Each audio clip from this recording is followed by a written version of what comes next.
Hello gainers, I'm Ralphie and welcome to my channel called Fitter Philosophy, in which I discuss experienced Stoic perspectives on life. And the design is that to think methodically, rationally and in an organised, structured way, which is not swayed too much by emotions and sentiment, that we see things more as they are and less as we are deluded to think they are. And this is one of the circumstances of the humanoid collective, is to be easily deluded, and many things can do that. Not necessarily deliberate, willful delusions, but the delusions that people make for themselves. And I'm going to kind of discuss a little bit about this at the moment, because I'm talking about something from my last video, which is that everything we own is borrowed from time. And I want to kind of carry on from that by suggesting that when we change our mindset, when we reprogram ourselves, we are actually far better off, because we are approaching life more rationally, in tune with its true purpose, which is to experience it. And when we open up our senses to experience it, we simply experience more. It's very simple. In fact, people make it complex and people overanalyze because it seems too simple to be true. So I'm going to talk about frequency, because in understanding the human condition and reality and what distracts us from life, we need to know what life actually is. The life that we're living at the moment, the previous lives that humans have experienced, and lives that many humans are still to experience. And it comes back to Buddhist philosophy, really, of reincarnation. This is a very understandable way of looking at things. It makes a lot of sense, although it is not completely true. There are many permutations and variations of reincarnation, but it is in fact energy recycling. It's the perpetual energy of the universes, which is simply transitioning from one state to another over the illusion of time. And time is an illusion. Time is in fact a static energy, which from the human experience seems to be something that goes from the past into the future, rather than being something static and vibrating. And when we look at the world around us, we don't see the vibrations happening. Sure, we know when we listen to music, because we see the speakers move on our sound systems. So we know there are vibrations involved, and our hearing responds to vibrations. So we know how complex vibrational frequency is.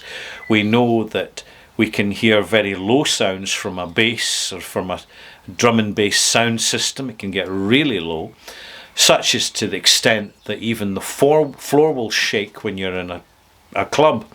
Or you can hear incredibly high frequencies.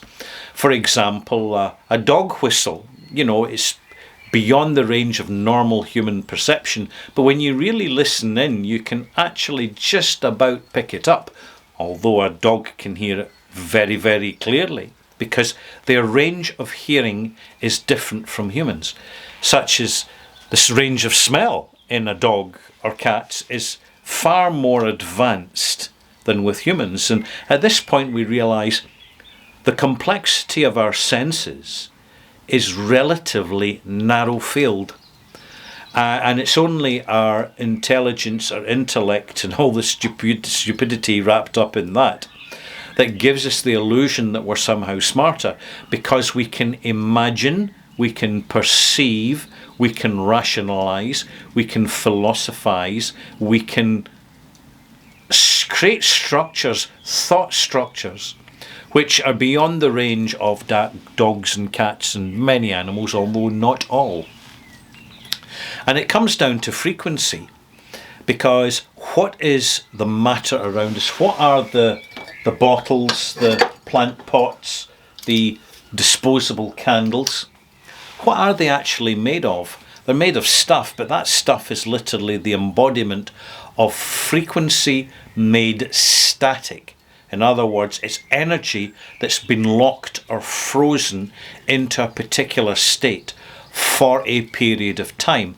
And we know that this won't last forever, but it creates the physical world that we have as our, basically our field of vision. And when we think methodically about frequency and vibration, it starts to explain a lot. The